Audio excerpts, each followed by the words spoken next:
नमस्कार मित्रों, देसी ट्यूशंस में आपका स्वागत है। इस वीडियो में हम सीखने वाले हैं 8th standard Maharashtra board new syllabus science का 13th चैप्टर, जिसका नाम है chemical change and chemical bond. आगे बढ़ने से पहले मेरी आपसे रिक्वेस्ट है कि प्लीज़ मेरे वीडियो को लाइक कीजिए, अपने दोस्तों के साथ भरपूर शेयर कीजिए, कुछ डाउट्स हो तो नीचे कमेंट कीजिए, मेरे चैनल को सब्सक्राइब कीजिए। अगर आप मेरे दूसरे वीडियोस देखना चाहते हैं तो मैंने उनकी लिंक डिस्क्रिप्शन में शेयर की है, वहाँ पर जाकर आप मेरे दूसरे वीडियोस भी देख सकते हैं। तो चलिए शुरू करते हैं। Chemical change and chemical bond. Can you recall what are the methods of classification of changes? जो पदार्थों में, सब्सटेंसेस में जो चेंजेस होते हैं उनके कौन से टाइप्स होते हैं, क्लासिफिकेशन यानी कौन से टाइप्स होते हैं। तो मुख्यतः दो टाइप्स होते हैं, एक होता है फिजिकल चेंज, दूसरा होता है केमिकल चेंज। इसके बारे में आगे हम सीखने वाले हैं। Second, what is the difference between physical and chemical change? Physical and chemical change, physical change यानी अब देखिए जैसे मेल्टिंग ऑफ आइस हो गया, ठीक है, या फिर बॉइलिंग ऑफ वाटर वगैरह, तो ये फिजिकल चेंजेस है, यानी उस चीज़ के, उस सब्सटेंस के एक्सटर्नल चेंजेस हो रहे हैं, यानी कि एटॉमिक लेवल पर मुख्यतः ज़्यादा चेंजेस नहीं होते। लेकिन केमिकल चेंज जो होता है वो उसका बेसिक कंपोजिशन बदलता है, उसके एटॉमिक कॉम्बिनेशन बदलता है। ठीक है, ये क्या है आगे पता चलेगा आपको इस चैप्टर में। Classify the following changes into physical and chemical change. नीचे दिए गए चेंजेस जो है वो उनको फिजिकल और केमिकल चेंज में क्लासीफाई करने के लिए कहा है। रायपनिंग ऑफ मैंगो, यानी मैंगो जो पकता है, पिकणं, कैरी जेव्हा पिकून आंबा होते, this change is the chemical change because the chemical composition inside the raw mango changes from different, means chemical structure changes. Melting of ice is a physical change, बस पानी होता है वो जो सॉलिड फॉर्म में होता है वो लिक्विड में आ जाता है। फिर बॉइलिंग ऑफ वाटर, ये भी फिजिकल चेंज है, यानी बॉइलिंग ऑफ वाटर यानी लिक्विड से गैसेस हो रहा है। फिर dissolution of salt in water, dissolution of salt in water जो है वो एक फिजिकल चेंज है। ठीक है। फिर ripening of banana, like ripening of mango, it is also a chemical change.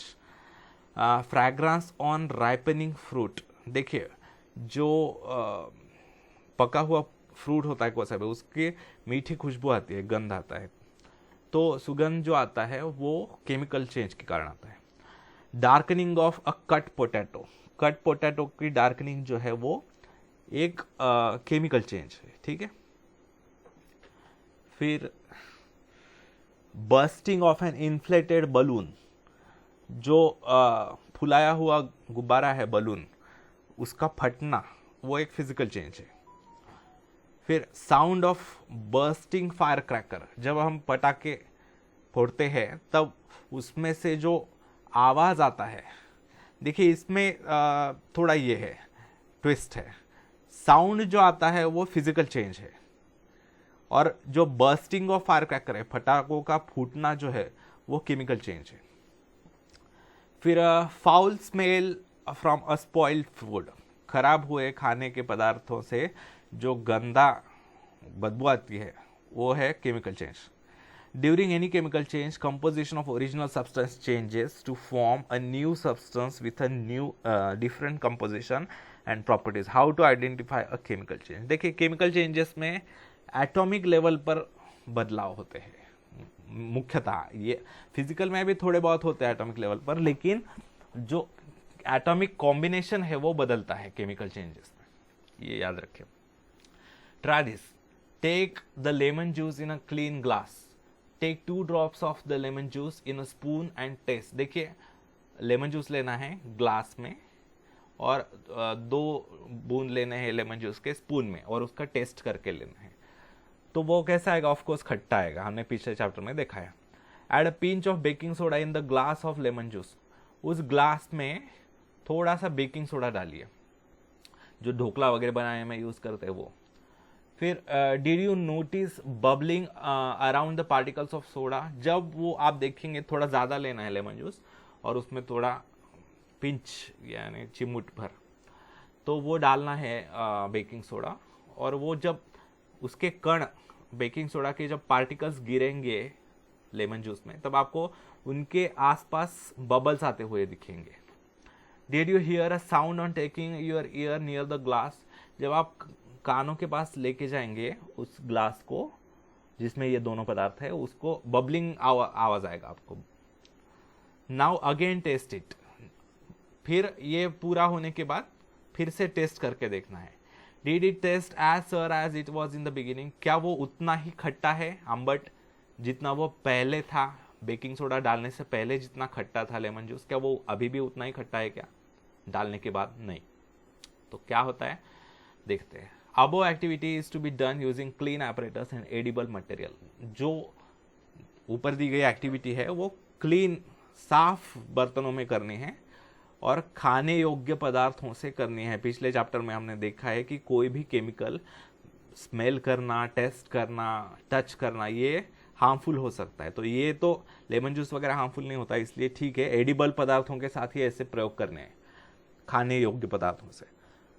Then only it is possible to test the test. Otherwise, keep in mind that the testing of test cannot be done. तो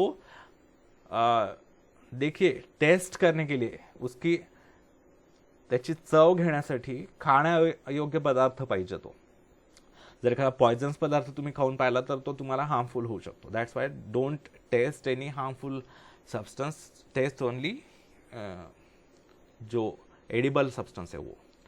many perceivable observations are notice during the above activity. तो आपको observable, परसिवेबल यानी पहचान में आने वाले, observation करने योग्य ऐसे कई सारे लक्षण आपको दिखाई दिए होंगे अबो एक्टिविटी में. A gas is seen to be liberating in the form of bubbles. Bubbles निकल रहे हैं यानी क्या हो रहा है, गैस निकल रहा है. अ लो साउंड इज हर्ड. धीरे से आवाज आ रहा है, बबलिंग, बबल्स निकलते समय. The white solid particles of the baking soda disappear. जो बेकिंग सोडा है थोड़ा सा डाला हुआ, उसके जो व्हाइट पार्टिकल्स होते हैं सोडा के, वो गायब हो जाते हैं. The original sour taste becomes mild और डिमिनिशेस. तो जो ओरिजिनल टेस्ट थी लेमन जूस की, वो या तो कम होता है, उसकी सारनेस, खट्टापन, आंबटपना उसका कम होता है, या फिर वो या तो पूरा सपक ज्याला म्हणतात, टेस्टलेस हो जाता है.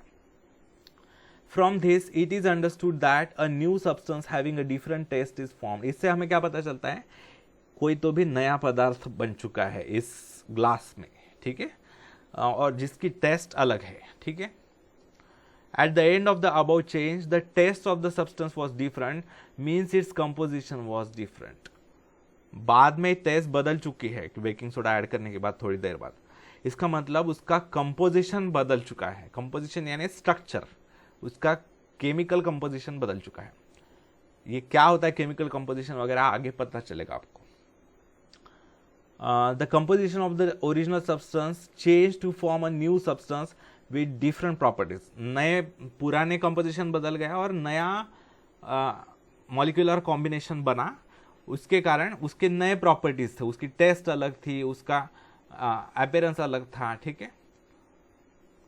Thus, the change that takes place on adding baking soda to lemon juice is a chemical change. तो कंपोजिशन बदल रहा है, तो इसके कारण baking soda plus lemon juice, इनका जब मिक्सचर होता है तब जो चेंज होता है वो एक केमिकल चेंज है. Sometimes some characteristic observations are perceived during a chemical change. कभी कभी कुछ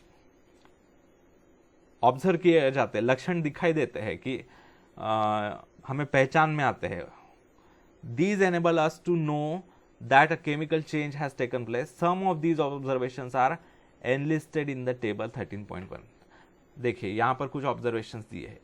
ये जो है एप्पल हमने बीच में से कट करके रखा है. जब हमने कट किया था तब ये ऐसा व्हाइट कलर का था, लेकिन थोड़ी देर बाद, 2-3 घंटों बाद ये ऐसा डार्क हो जाता है. तो ये एक केमिकल चेंज है. फिर ये ब्रेड है, उसको रोस्ट करने के बाद ये ऐसा डार्क हो गया, तो ये एक केमिकल चेंज है. ये नेल्स है, कीले, नए जब लाए थे तब ऐसे थे ब्लैक कलर के, लेकिन थोड़ा पानी लगता है उसको, थोड़े 6-7 महीने हो जाते तब ये ऐसा रेडिश लेयर उसके ऊपर डेवलप हो जाता है, ये एक केमिकल चेंज है। जब माचिस आप जलाते हैं, काढ़े पे टेंची काढ़ी जेव्हा जाळता तुम्ही, तब जो आग लगती है वो भी एक केमिकल चेंज है। बनाना जब पकती है, पिकणं, केळीचं पिकणं, it is a chemical change. और ये जो है केमिकल, इसमें कुछ डाले केमिकल्स तो ये बबल निकल रहे हैं और ऊपर आ रहा है, वो फेस येतोय, झाग आ रहा है, इफरवेसेंस, जो हमने पिछले चैप्टर में बताया मैंने। तो ये जो है केमिकल चेंजेस है, जैसे changes in colour, taste, release of gases, ये कुछ केमिकल चेंजेस के लक्षण हैं। Chemical change and word equation. During a chemical change, the chemical composition of the original matter changes and new substances having different properties and different chemical composition are formed. देखिए, जब chemical change होता है तब original matter, original जो substance होता है उसका chemical composition, उसका मॉलिक्यूलर कॉन्फ़िगरेशन, उसका मॉलिक्यूलर कॉम्बिनेशन बदल जाता है। ये क्या है ये आपको आगे पता चलेगा, बस अभी सुनते रहिए। और नया कोई पदार्थ बन जाता है, नया एक पदार्थ या बहुत से बन सकते हैं, नए पदार्थ बन जाते हैं जिनके प्रॉपर्टीज टोटली डिफरेंट होते हैं, बिल्कुल अलग होते हैं, ठीक है। उनका केमिकल कंपोजिशन, केमिकल स्ट्रक्चर भी अलग होता है। अ chemical equation can be written for a chemical change if the exact change in chemical composition is known. देखिए, जो केमिकल चेंजेस होते हैं, जो केमिकल स्ट्रक्चर चेंज हो रहा है, उनको केमिकल इक्वेशन के द्वारा लिखा जाता है। अभी पेज में नोटबुक में लिखना पड़ेगा ना, क्या चेंज हो रहा है, कैसे हो रहा है, तो वो एक्सप्रेस कैसे किया जाता है, वो एक केमिकल इक्वेशन की मदद से, अगर उसके केमिकल कंपोजिशन पता है ओरिजिनल तो।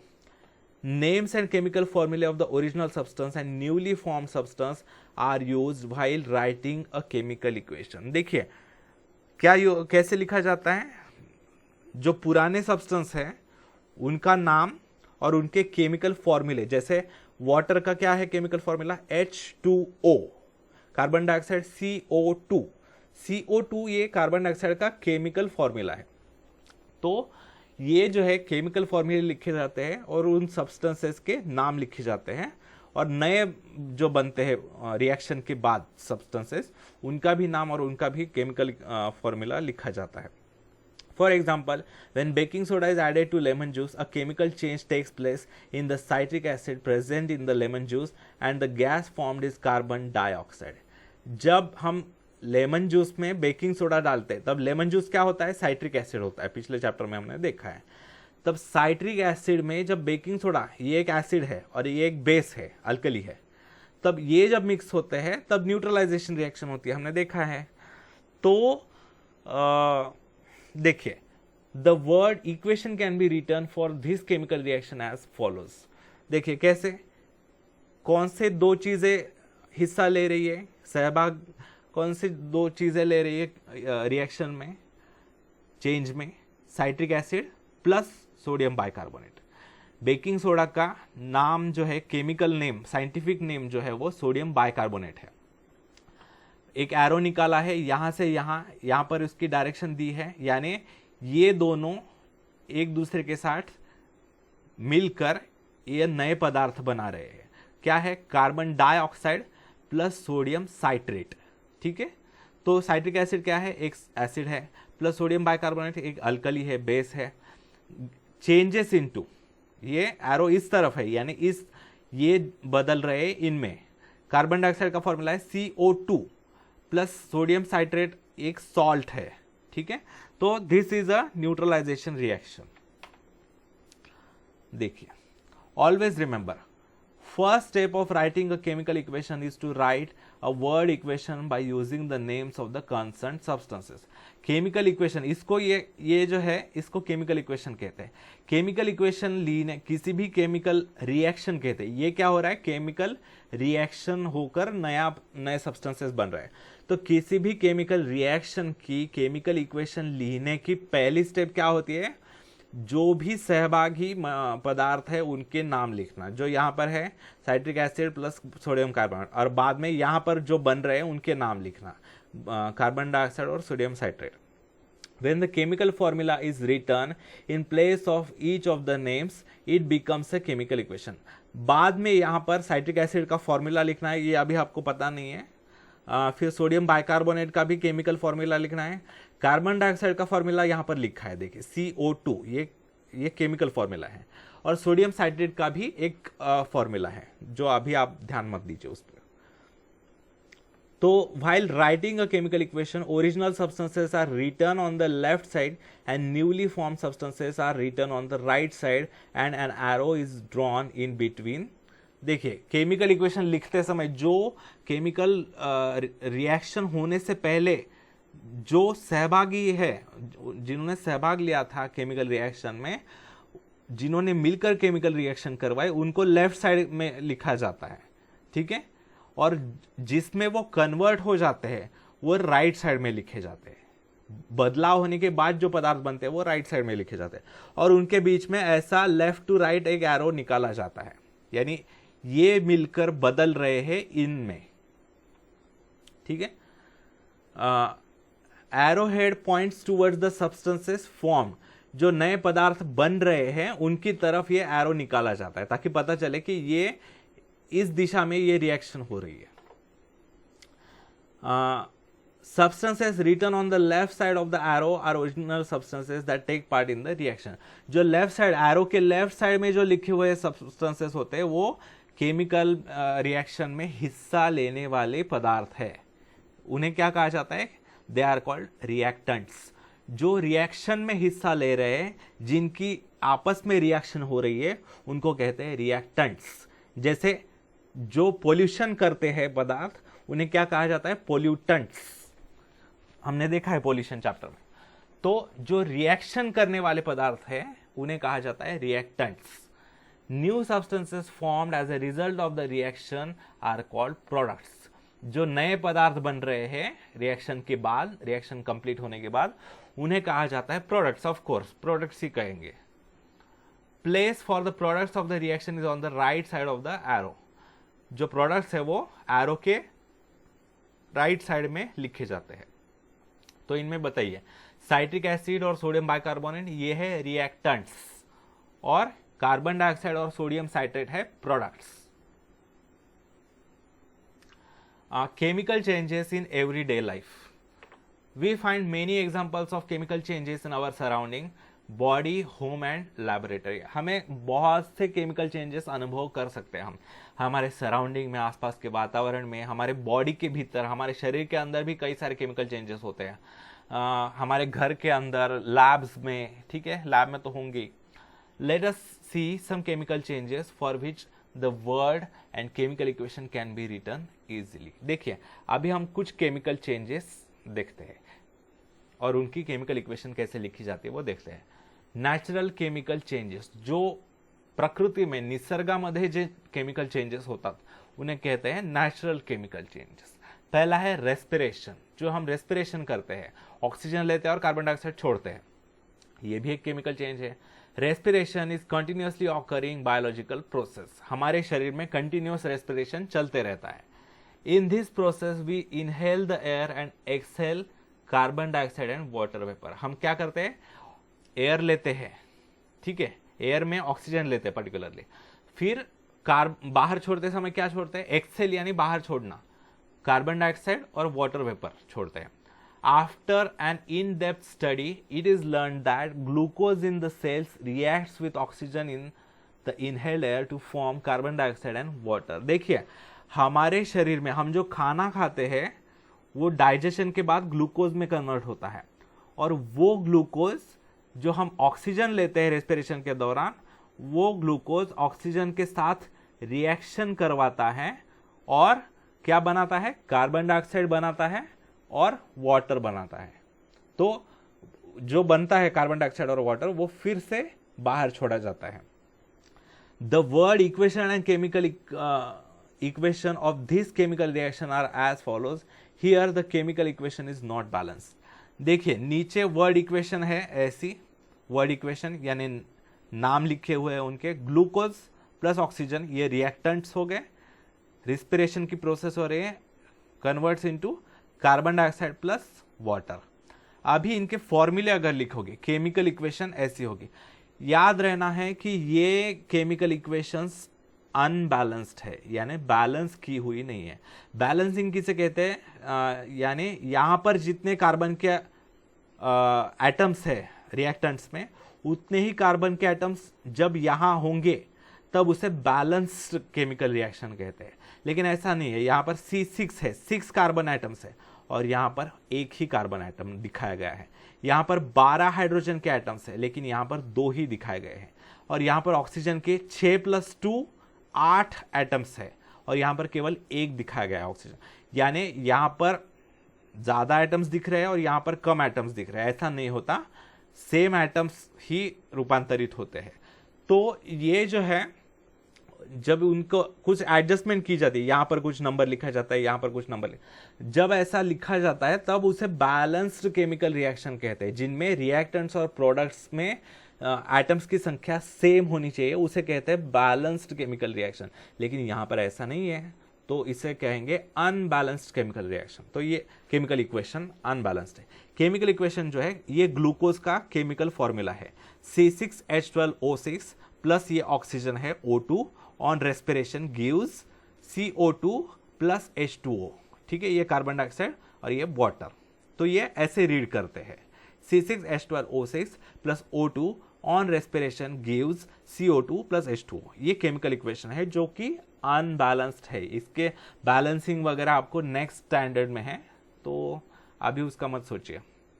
Try this. Take some freshly prepared lime water solution of carbon hydroxide. Lime water यानी क्या, ये एक अल्कली है, कार्बन हाइड्रोक्साइड का solution, in a test tube. Test tube में लेना है। Keep on blowing in it with blow tube. उसमें क्या करना है, स्ट्रॉ जैसी होती है ब्लो ट्यूब, कांच की होती है। स्ट्रॉ जैसा फ्लेक्सिबल होता है, बेंड किया जा सकता है, वैसे ब्लो ट्यूब नहीं होती है, वो कड़क होती है, कांच की होती है। तो ब्लो ट्यूब की मदद से उस टेस्ट ट्यूब में जो लाइम वाटर लिया है वो ट्रांसपेरेंट होता है, कलरलेस होता है। उसमें ब्लो ट्यूब से उसमें डुबोकर मुंह से फूंकना है उसमें। What is seen after some time, थोड़ी देर फूंकते रहना है और क्या दिखाई देता है वो बताना है। Did the colourless lime water turn milky, जो कलरलेस था लाइम वाटर पहले, वो बाद में मिल्की हो जाता है, यानी दूध जैसा व्हाइट कलर का हो जाता है। After some more time you will find that a white insoluble solid settles at the bottom of the tube. अगर आप कंटिन्यू करेंगे फूंकना उसमें तो क्या होगा, ब्लो करते हुए रहेंगे तो थोड़ी देर बाद आपको थोड़ा सा व्हाइट पदार्थ, थोड़ा सॉलिड जैसा, वो नीचे जमा हुआ दिखाई देगा टेस्ट ट्यूब में। This is a precipitate of calcium carbonate. ये कैल्शियम कार्बोनेट बन चुका है। ठीक है, ये प्रेसिपिटेट है। प्रेसिपिटेट किसे कहते हैं, जो नीचे जमा होता है। कोई भी केमिकल रिएक्शन होने के बाद जो पदार्थ नीचे जमा होता है, नीचे, क्योंकि वो भारी होता है, जड़ असल्यामुळे वो नीचे जमा होता है, तो उसे कहते हैं precipitate. The turning milk got lime water means that the blown gas mixed in it was carbon dioxide. क्या होता है, हम जो फूंक रहे हैं वो आपको हमने अभी देखा, रेस्पिरेशन में जो बाहर गैस छोड़ते हैं वो कार्बन डाइऑक्साइड होता है। तो जब हम फूंकते हैं इस लाइम वाटर में, हम कार्बन डाइऑक्साइड छोड़ रहे हैं। एक्चुअली वो कार्बन डाइऑक्साइड लाइम वाटर के साथ रिएक्ट होकर एक व्हाइट कलर का सब्सटेंस बनाता है नया। इसका कैसे देखेंगे, carbon dioxide plus calcium hydroxide, ये lime water gives calcium carbonate. जो वो व्हाइट कलर का पदार्थ बना है वो है कैल्शियम कार्बोनेट, उसका नाम, प्लस वाटर।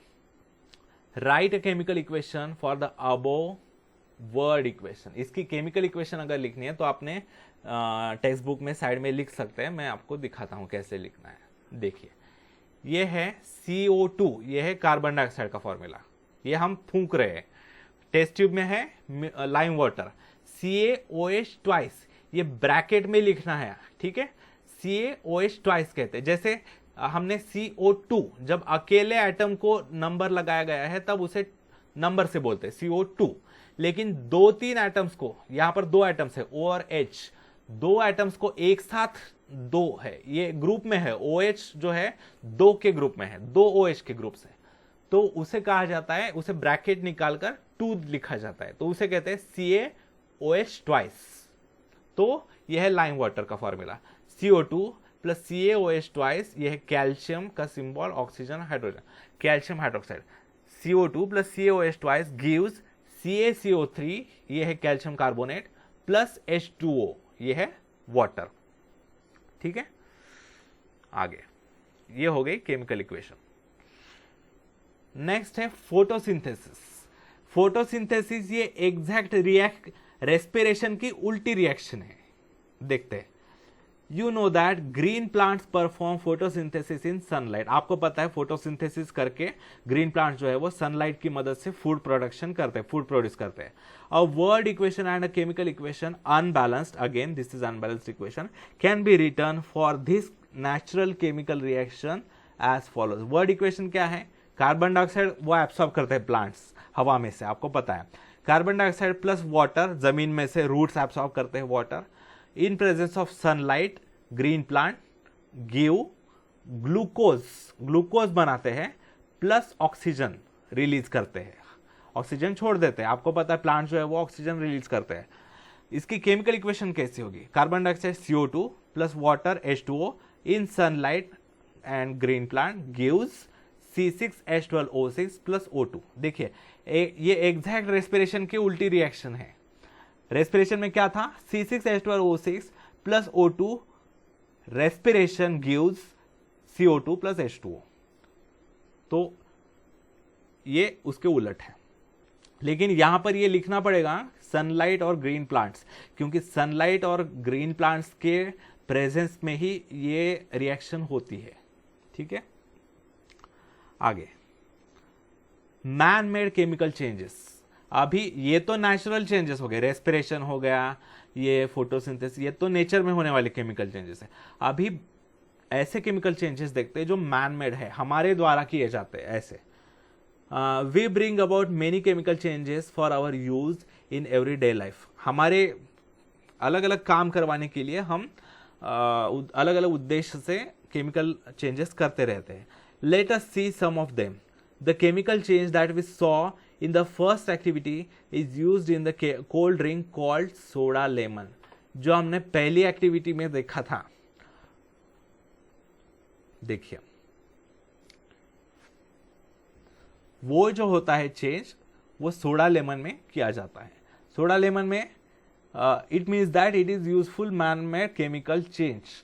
कोल्ड ड्रिंक्स में यूज किया जाता है, जो एरेटेड बबल्स निकलते हैं ना उसमें, उसको शेक करने के बाद तो वो कार्बन डाइऑक्साइड रिलीज होता है उसमें से। तो और ये सोडा लेमन सोडा लेमन जो है, जो पहला हमने ये किया था, देखिए ये citric acid plus sodium bicarbonate gives carbon dioxide plus sodium citrate. ये जो है इसमें कोल्ड ड्रिंक्स में किया जाता है। It means that it is an useful man made chemical change. इससे कोल्ड ड्रिंक बनाते हैं हम, हालांकि वो हार्मफुल होता है हमारे शरीर के लिए, लेकिन शौक वाले पीते हैं, तो वो एक useful man made chemical change है, कोल्ड ड्रिंक्स बनाने के लिए यूज किया जाता है। फिर कंबशन ऑफ फ्यूल्स, जो हम फ्यूल्स जलाते हैं, लकड़ी जलाते हैं, कोयला जलाते हैं, तो वो भी एक केमिकल चेंज है। वुड, कोल, पेट्रोल और cooking gas are burn for getting energy. क्यों जलाते हैं हम? वुड जलाकर हीट एनर्जी पाते हैं उससे, कोल जलाकर हीट एनर्जी मिलती है, पेट्रोल जलाकर भी हीट एनर्जी मिलती है। ठीक है, कुकिंग गैस जलाकर भी हमें हीट मिलती है। तो ये एनर्जी पाने के लिए हम ये केमिकल चेंज करवा रहे हैं। उसमें क्या होता है? The common substance that burns in all this fuels is carbon. इन सभी में अलग अलग कॉम्बिनेशन के साथ कार्बन होता है, और वो कार्बन जलता है यानी कोई भी पदार्थ जब जलता है तब क्या होता है? उसका ऑक्सीडेशन होता है। जरा हेवी शब्द लग रहा होगा, ऑक्सीडेशन यानी हवा में जो ऑक्सीजन है उसके साथ वो रिएक्ट हो जाता है, केमिकली रिएक्ट हो जाता है। During the combustion process carbon combines with oxygen in air and the product carbon dioxide is form. जब ये जब जलाए जाते हैं wood, coal, petrol, cooking gas वगैरह, तो उनमें जो कार्बन होता है वो जलता है, वो हवा में प्रेजेंट ऑक्सीजन के साथ रिएक्शन होता है, कंबाइन होता है और कार्बन डाइऑक्साइड गैस बनाता है। ठीक है, a common equation can be written for all these combustion processes as follows. उनके लिए देखिए, इनके केमिकल फॉर्मूले अलग होते हैं, लेकिन हम बेसिक क्या ले रहे हैं, इनमें से कार्बन कंबाइन हो रहा है ऑक्सीजन के साथ। तो एक जनरल लिखते हैं word equation, carbon plus oxygen gives carbon dioxide. Chemical equation C+O2 gives CO2। ठीक है, तो combustion of fuel is a fast and irreversible chemical change। ये कोई भी फ्यूल जब जलाते हैं, ये वुड, कोल, पेट्रोल वगैरह, ये एक फास्ट चेंज है। जल अच्छा क्वालिटी का फ्यूल है तो वो फास्ट जलेगा, giving out lot of heat. और ये एक इरिवर्सिबल केमिकल चेंज है, यानी इसको रिवर्स नहीं किया जा सकता। ठीक है, ये एक ही दिशा में चलता है ये बदलाव। ठीक है, तो इस वीडियो में यही तक। आगे का अगले वीडियो में अगर आपको मेरा वीडियो अच्छा लगे तो प्लीज मेरे वीडियो को लाइक कीजिए, अपने दोस्तों के साथ भरपूर शेयर कीजिए। कुछ डाउट्स हो तो नीचे कमेंट में पूछिए, मेरे चैनल को सब्सक्राइब कीजिए। धन्यवाद मित्रों, आपका दिन बहुत बहुत शुभ जाए।